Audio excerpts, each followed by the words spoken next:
The 2010 Nissan Cube is referred to on the window sticker as the Cube mobile device. The Japanese automaker doesn't call it a car, a truck, an SUV, or any variation thereof. They call it a mobile device. The Nissan Cube is the type of car that Apple would make if it made cars. It would be the I-car. Since teenagers are always the future of the car industry, I thought it was very interesting that when I updated my Facebook status to say I was writing the story, a high school friend who now has a daughter in high school said her 18-year-old and her friends referred to the Nissan Cube as the toaster.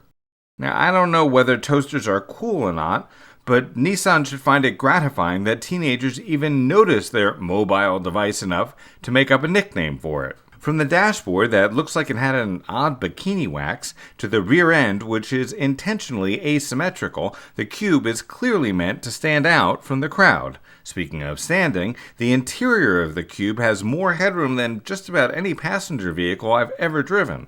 It's sort of like the NBA got together with the folks at Mini and created the Nissan Cube. On the list of odd touches to the Cube, there are swirls in the headliner, and you can change around the bungee cords that wrap the interior front door handles. I'm not really sure why, but they are kind of cool, I think.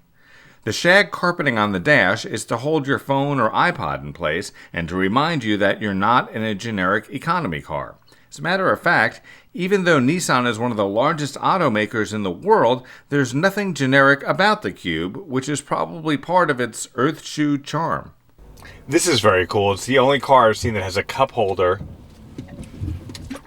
on the left side. Great for left-handed people. I'm not one of them, but the president is. It's sort of like a Hello Kitty lunchbox for adults. Another car reviewer said someone looked at the Cube and asked them where to put the detergent. The 122 horsepower four-cylinder engine gets 27 miles per gallon in the city and 31 on the highway. The Cube is only available with front-wheel drive.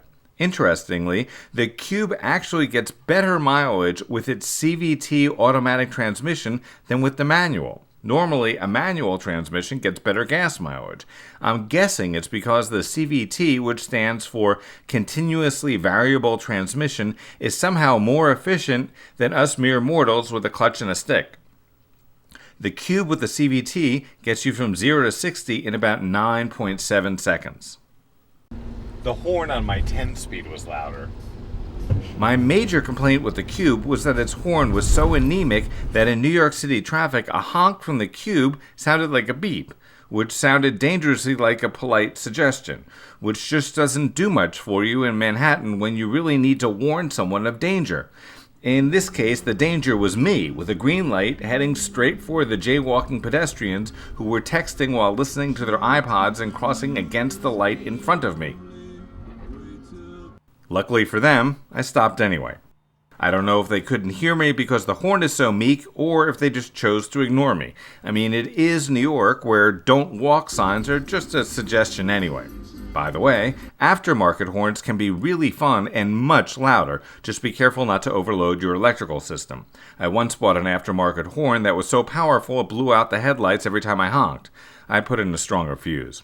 I bought one for my little red convertible a few years back, and it was loud enough to startle truck drivers, just so you know. The base Cube starts at about $14,000, including air conditioning, power windows, and power door locks. The 2010 Cube 1.8 SL we tested starts at about $17,000.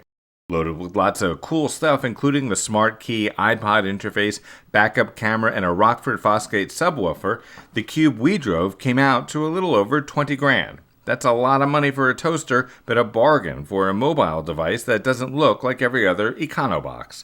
I'm Grant Winter, reporting.